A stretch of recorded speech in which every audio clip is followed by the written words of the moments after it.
Shalom, shalom, povo lindo do Senhor. Estamos começando mais um momento de oração, um momento para nós clamarmos ao nosso Deus, buscarmos a sua presença. Hoje a nossa oração estará baseada no Salmo capítulo de número 5. Nós estaremos orando com base nesse salmo e também compartilhamos a porção da palavra de hoje com base nesse salmo. Você será muito edificado, abençoado, abençoada. A sua fé vai crescer em Cristo Jesus e você vai experimentar coisas grandes da parte de Deus se você aplicar o ensino da palavra no seu coração, na sua vida e orar de acordo com a palavra de Deus. Mas antes de nós estarmos orando e clamando ao Senhor, eu gostaria de pedir a você que se inscreva em nosso canal, ative o sininho de notificações, selecione a opção todas.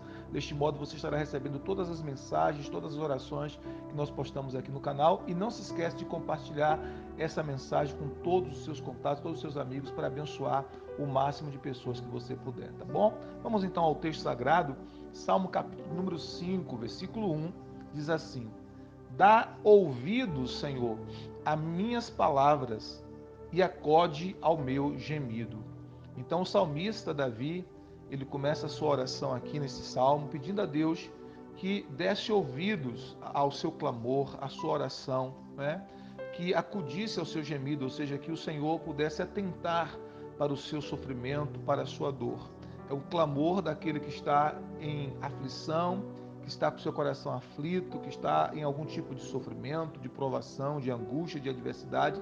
Ele clama a Deus, né, pedindo a Deus que ouça a sua oração, que ouça a sua súplica, né? E é muito importante que nós entendamos que na Nova Aliança, no Novo Testamento, todos aqueles que estão em Cristo, vivendo de conformidade à palavra do Senhor, têm essa convicção de que as suas orações são ouvidas por Deus quando são feitas de acordo com a vontade de Deus. Toda oração que é feita de acordo com a vontade de Deus, ela é ouvida por Deus e ela tem respostas de Deus. E talvez você pergunte, mas como então eu vou orar de acordo com a vontade de Deus? Como eu posso descobrir a vontade de Deus para que eu possa orar de acordo com a vontade de Deus? Uma das formas muito práticas de você fazer isso é você examinar as Escrituras Sagradas diariamente, porque as Escrituras Sagradas, a palavra de Deus, revela a vontade de Deus, revela os pensamentos de Deus, né? Os pensamentos de Deus são expressos por meio da sua palavra, assim como os nossos pensamentos são expressos também por nossas palavras, né? Jesus disse que a boca fala aquilo que está cheio o coração. Então, quando você fala, quando você verbaliza, você está externalizando aquilo que está em seu interior, seus pensamentos, aquilo que está no seu coração. Da mesma forma é a palavra de Deus. A palavra de Deus é a expressão da vontade de Deus, é a expressão dos pensamentos de Deus. Então, quando eu ouço a palavra, quando eu medito na palavra, quando eu examino a palavra de Deus, eu estou me apropriando do conhecimento da vontade de Deus, da revelação da vontade, dos planos de Deus, dos propósitos de Deus para a minha vida e para a minha família, né? Então é muito importante que nós criemos o hábito de meditar na palavra de Deus diariamente. Outra forma de saber a vontade de Deus, quando é coisas específicas, muito específicas, é orando, pedindo a Deus que nos guie na sua vontade, que nos direcione na sua vontade. Mas é muito importante que nós sempre oremos, sempre busquemos orar de acordo com a vontade de Deus. E quando nós oramos a palavra, nós já estamos orando de acordo com a vontade de Deus. Por isso o salmista ele diz, no versículo 1, dá ouvidos às minhas palavras e acode ao meu gemido. É muito importante que as nossas orações sejam ouvidas, caso contrário, serão apenas palavras emitidas ao vento. Por isso é importante que nós oremos de acordo com a vontade de Deus. No versículo 2 ele diz, escuta, Rei meu e Deus meu, a minha voz que clama, pois é a ti que imploro. Então ele reconhece o Senhor como o seu Rei e o seu Deus, né? Então esse também é um reconhecimento de todo aquele que creu em Jesus Cristo, todo aquele que depositou a sua fé em Jesus, reconhece-o como o seu Rei e seu Deus, né? Assim como Tomé, quando tocou nas mãos de Jesus, né, nas feridas de Jesus, ele disse, Rei meu e Deus meu Senhor e meu Deus, né? Nós também reconhecemos meu Rei, meu Senhor e meu Deus. É o reconhecimento de que nós estamos clamando ao nosso Rei, ao Rei do Universo e ao Rei da nossa própria vida e também ao nosso Deus. Ele mais uma vez clama para que o Senhor pudesse ouvir a sua oração, o seu clamor. E aí no versículo 3 diz assim: de manhã, Senhor, ouves a minha voz, de manhã te apresento a minha oração e fico esperando. Então o salmista ele tinha o hábito de logo nas primeiras horas do dia apresentar a Deus a sua oração, apresentar a Deus o seu clamor. De logo cedinho ele está orando, buscando a presença de Deus. Ele diz: de manhã, Senhor, ouves a minha voz, de manhã te apresento a minha oração e fico esperando. Então ele cedinho ele ia e ele estava ali apresentando o seu clamor diante do Senhor, bem cedinho. Esse também era o hábito de Jesus. A Bíblia diz que Jesus tinha um hábito de acordar bem cedo, ainda de madrugada, e ele ia para um lugar reservado, ele ia para um lugar à parte, para estar orando, para estar falando com Deus, no silêncio, né? No lugar tranquilo, no lugar reservado.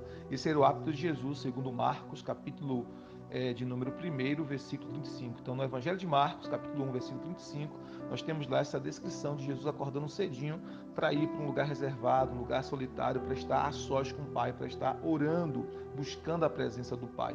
O salmista também revela aqui no versículo 3 que ele tinha esse mesmo hábito de apresentar a Deus a sua oração bem cedo. E nós também precisamos fazer o mesmo, né? Quando nós acordarmos, nós precisamos criar esse hábito de a primeira coisa que a gente fazer é a gente orar, a gente apresentar a Deus a nossa súplica, ainda que seja uma oração rápida, curta, né? Ainda que seja uma oração bem pequenininha, de 5 minutos, de 3 minutos, né? A gente criar esse hábito de acordar e falar com Deus logo nos primeiros minutos, né? Agradecendo a Deus pela noite que Ele nos concedeu, apresentando a Ele o nosso clamor, o nosso pedido, consagrando o nosso dia ao Senhor, agradecendo pelas suas bênçãos, tendo já comunhão com Deus logo ao acordar. Nós também precisamos ter essa prática, isso é muito bom, muito importante para a nossa vida. Ele diz que apresentava a sua oração e ele ficava esperando, né? Esperar em Deus não significa passividade, mas significa esperar a resposta do Senhor enquanto você trabalha, enquanto você faz qualquer outra coisa, mas você está ali esperando, com seu coração vigilante, com seus ouvidos apercebidos a respostas de Deus, as respostas espirituais que Deus tem para a sua vida. No verso 4 ele diz então: pois tu não és Deus que se agrade com a iniquidade, e contigo não subsiste o mal. Os arrogantes não permanecerão à tua vista, aborreces a todos os que praticam a iniquidade. Tu destróis os que proferem mentira, o Senhor abomina ao sanguinário e ao fraudulento. Então, nesse texto, agora do versículo 4 até o versículo 7, ele expressa na sua oração, de certo modo, o caráter de Deus, né? Ele revela como Deus é justo, ele não se agrada com a iniquidade, ele não habita com o mal, né? Ou seja, Deus é um Deus bom, é um Deus santo, ele é o Deus santo, é o Deus bom, né? Ele não tolera os arrogantes, ou seja, os orgulhosos, aqueles que agem de modo independente dele, aqueles que não buscam a sua presença, que não buscam a sua vontade, que se acham deuses da sua própria vida. O Senhor não tolera estes. O Senhor aborrece aqueles que praticam iniquidade. Então, ele vai mostrando aqui, descrevendo o caráter justo de Deus, o caráter santo de Deus, né? Os atributos de Deus. E a gente precisa crer que o nosso Deus é exatamente esse Deus descrito aqui no Salmo de número 5, né? O Deus todo-poderoso, o Deus maravilhoso, misericordioso, mas também um Deus justo, o Deus que não tolera a iniquidade, né? O Deus que não tolera a prática do mal. E ele fala que o Senhor abomina ao sanguinário, o Senhor não tolera a prática de crimes, principalmente cometido contra pessoas inocentes, não tolera a fraude, né? Então tudo isso faz parte desse caráter de Deus. Verso 7 então diz: porém eu, pela riqueza da tua misericórdia, entrarei na tua casa e me prostrarei diante do teu santo templo no teu temor. Então ele agora faz o contraste, né, daqueles que não temem ao Senhor, que não honram o Senhor, para a sua própria vida, temendo ao Senhor. Ele diz: pela riqueza da sua misericórdia entrarei na tua casa. Então ele reconhecia que ele estava em comunhão com Deus, que ele poderia entrar na casa de Deus para orar. Não era porque ele era bom ou perfeito ou justo em si mesmo, mas por causa da riqueza da misericórdia do Senhor. Então ele expressa aqui humildade. E esse é um segredo para que nós possamos ter as nossas orações ouvidas. Nós precisamos ser humildes diante do Senhor. Nós vamos diante do Senhor em oração, não porque somos santos em nós mesmos, perfeitos, bons em nós mesmos, não. É pela misericórdia do Senhor, é pela graça do Senhor. Assim como o salmista Davi expressa isso aqui, nós precisamos ter essa consciência. Nós só podemos estar de pé na presença de Deus pela misericórdia do Senhor demonstrada para conosco. Versículo 8 ele diz: Senhor, guia-me na tua justiça por causa dos meus adversários, endireita diante de mim o teu caminho. Então olha o que ele está dizendo aqui, né? Guia-me pela tua justiça. Ele está pedindo a direção de Deus, ele está pedindo que o Senhor o conduza, que o Senhor o guie, que o Senhor não permita que ele tome decisões por conta própria, decisões precipitadas, decisões equivocadas. Nós precisamos orar diariamente para que o Senhor nos conduza, para que o Senhor nos guie, para que o Senhor nos direcione, para que o Senhor nos dê diretrizes, orientação para cada área da nossa vida, para que o Senhor não permita que nós tomemos decisões que são precipitadas e equivocadas, que são decisões que podem lá na frente trazer o mal para a nossa própria vida. A Bíblia nos ensina que há caminhos que parecem bons para o homem, mas o fim deles é caminhos de morte. Existem caminhos que parecem bons, mas o fim leva à morte. Por isso a gente nunca pode julgar pelo nosso próprio entendimento, pela nossa própria inteligência, mas nós precisamos da direção de Deus, do discernimento que o Espírito Santo nos dá, e nós precisamos da sabedoria que só o Senhor pode trazer a nós. Então, como salmista, nós precisamos orar para que o Senhor também nos conduza, nos guie, nos direcione. Ele continua no versículo 9: pois não tem ele sinceridade nos seus lábios, o seu íntimo é todo crimes, a sua garganta é sepulcro aberto, e com a língua lisonjeia. Aí ele diz no versículo 10: declara os culpados, ó Deus, caiam por seus próprios planos, rejeita-os por causa de suas muitas transgressões, pois se rebelam contra ti. Então aqui ele está descrevendo mais uma vez os ímpios, que são aqueles que não temem a Deus, que são aqueles que se rebelam contra Deus, que são aqueles que se insurgem contra o Senhor.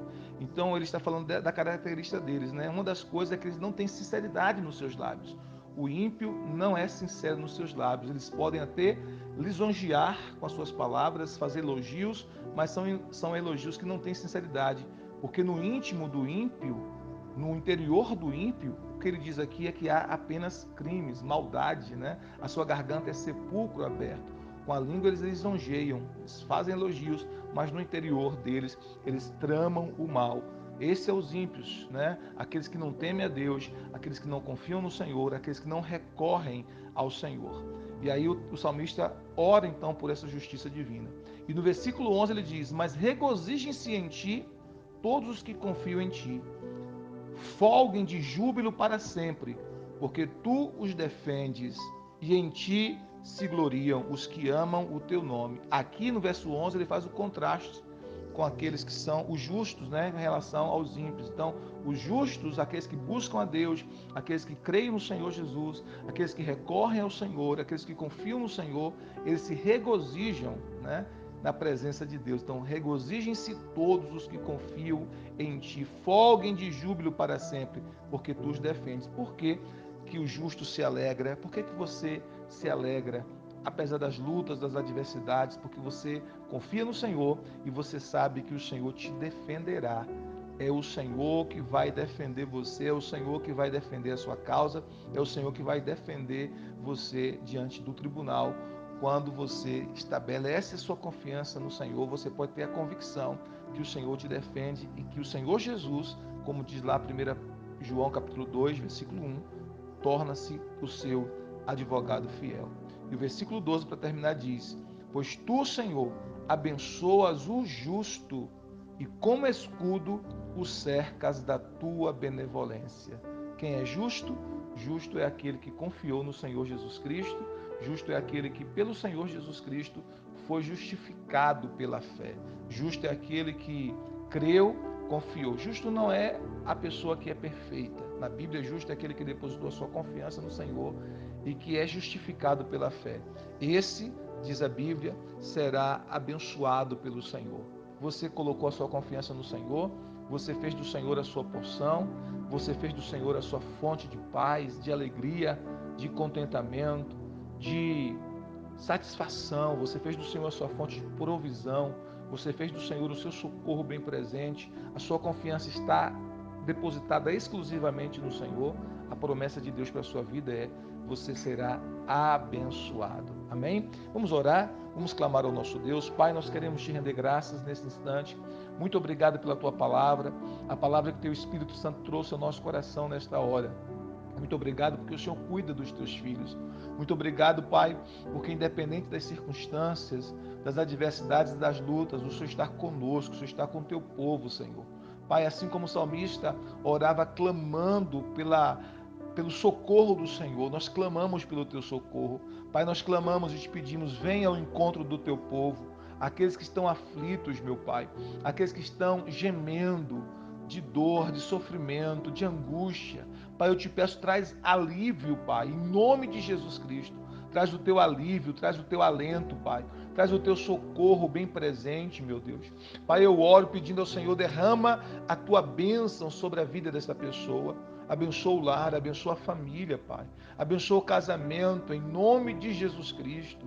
Sustenta, restaura, em nome de Jesus. Toma os filhos nas tuas mãos. Esta mãe, este pai que ora pelos seus filhos, que ora pela cura dos filhos, que ora pela libertação dos filhos, que talvez está, meu Deus, presa a algum vício de drogas, de álcool. Pai, eu te peço, quebra cadeias espirituais nesse instante, quebra cadeias de drogas, quebra cadeias de vícios, Pai, quebra cadeias, meu Deus, de maldições hereditárias, traz libertação para esta pessoa, em nome de Jesus. Livra do homem mau, livra do homem perverso, do homem cruel, livra do sanguinário, meu Pai, em nome de Jesus. Livra, meu Deus, da mulher má, da mulher sedutora, daquela que lisonjeia com palavras, mas no coração há intentos malignos. Eu te peço, livra o teu povo, Pai, dá ao teu povo discernimento espiritual, dá ao teu povo sabedoria, dá ao teu povo graça para vencer toda batalha e toda tentação. Eu quero, em nome de Jesus, declarar a bênção do Senhor sobre os teus filhos, Pai, em cada área das suas vidas, que eles sejam poderosamente abençoados,